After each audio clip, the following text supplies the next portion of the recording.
Bitcoin versus an electromagnetic pulse. Who wins? Well, if you only have a few seconds, it's Bitcoin. But if you want to know why, stay tuned. Welcome to another episode of Sat Chat's Short Stacks. I'll be your host, Chris. Smash. Resident Smash Buyer. Yes, and I'll be your co-host, Stewart. Bitcoin Maxi. Yeah. So, Bitcoin versus an electromagnetic pulse. Who's going to win? How many guests have we had on the show? They're like, yeah, but what if the whole internet goes out? Just had one. Just had one, but that's come up 3 to 6 times minimum. And the people who go a step further, they'll claim EMP, right? EMP. Bitcoin versus an EMP. Like, well, what if an EMP takes out the whole internet? All right, well, let's first start out. What is an EMP?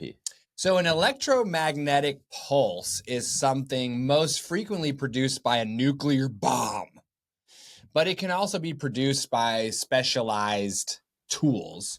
Effectively, what it does is it overloads the electricity circuit, so that it's almost like if you had let's say you had a computer that was plugged in, and maybe it's running your node. So much electricity comes in that it basically like Zaps it. It fries the machine. Yeah. Right? And so we see this in the movies all the time. There's like an EMP and it just like drops every electronic item. And, you know, cars with computers in them just crash, and like airplanes like just drop vertically out of the sky, which also is not how it works. And computers go down, cell phones go down. And like, I think there's actually a couple of television shows out there that are like post-apocalyptic television shows. And like, when you watch them long enough, they're like, yeah, everything went down in a big EMP, you know, brought down the whole internet. So the first question you have to ask yourself is, can an EMP take out the internet of the whole world? What do you think, Chris? No, I don't think it could. Well, you'd be right, because it can't. But we are presented with this concept over and over again in movies and TV shows. So, because I thought, okay, well, if you got an EMP big enough, I'm sure it could take out the whole world. Well, a nuclear bomb is the most likely producer of an electromagnetic pulse. And allegedly, the largest EMP on record was a test conducted by America, you're welcome, where we detonated an atomic bomb over the ocean in the Pacific. And it was high enough in the atmosphere that the electromagnetic pulse disrupted electronics in Hawaii, like 900 miles away.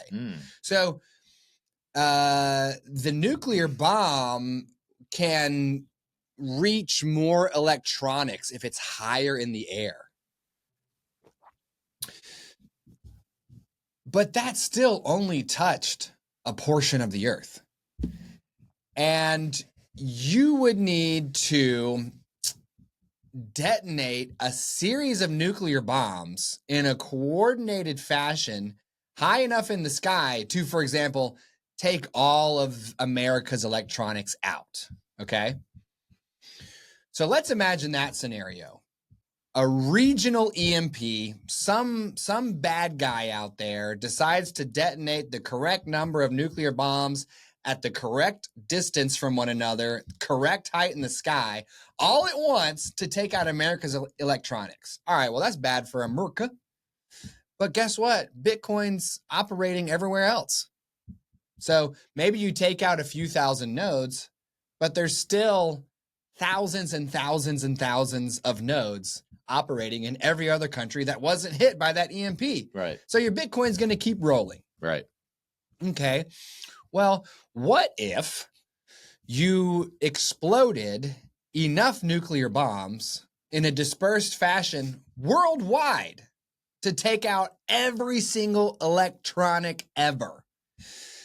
Couple of things here, Chris. Number one, you would need like hundreds of nuclear bombs, maybe even into like the 600 to 900 to maybe even 1,000. No, I'm sorry. You would need, I think, thousands of nuclear bombs. I think when I checked, there are 12,000 nuclear bombs available. And of those 12,000, America has about 5,000 and Russia has about 5,000. And then the remaining 2,000, everybody's like trying to stack them nukes.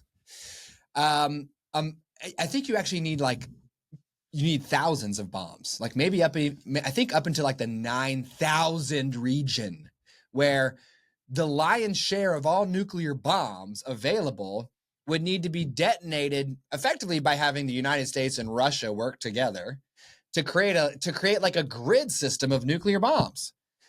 And if you do that, we got bigger problems than Bitcoin, because we just generated a nuclear winter for ourselves, where the sun is blotted out, no crops grow, and we have to go footstep by footstep through the apple field like Viggo Mortensen in The Road. Dude, we're all dead if that happens. It's not going to be good. Yeah. And who in the world would do that, right? You would need the two biggest superpowers who are maybe at odds with each other, maybe they're not anymore, to let loose a gigantic portion of their nuclear bombs all at once to try to get rid of Bitcoin. But guess what? EMPs do not necessarily render electronics permanently useless. That's also from the movies. Some of your devices will get destroyed, but many of them will simply require a reboot. A reboot. Oh, my laptop cut out. Yeah. Let me hit the power button again. It's coming back online. Give me a break. Yeah. Give me a break with this business. You know what I mean? It's sensationalized. Just like the quantum risk, it's sensationalized. The real world scenario is that it is insanely unlikely that we as humans would coordinate between nation states to create a global EMP through nuclear bombs, thus destroying all of us effectively. To get rid of one form of money, just give up and start stacking sats with us. But also in that scenario, many devices would just require a reboot. Also, by the way, some of the most important devices on Earth are protected from EMPs through hardening activities, such as storing them inside a Faraday cage. That's going to take the electricity and make it wrap around the cage and move on instead of hit the device. So some of America's most important pieces of electricity driven machines are hardened against EMPs. For goodness sake, man, it ain't going to happen. Yeah. So in summary, great episode. If you are wondering whether you should ditch your government tokens in exchange for the greatest money of all time, the intergalactic credit of the future, but you're fearsome that a global electromagnetic pulse will sweep that rug out from underneath you, you played yourself. It ain't real. It ain't gonna happen. It could be recovered from, even in that case. Just stop. Okay?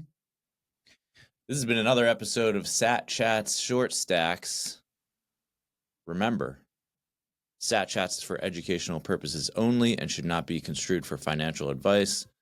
And Stewart's views, while I agree with them, are his own. Also, smash the subscribe button while you're here for your chance at 10 million sats. See you on the next one.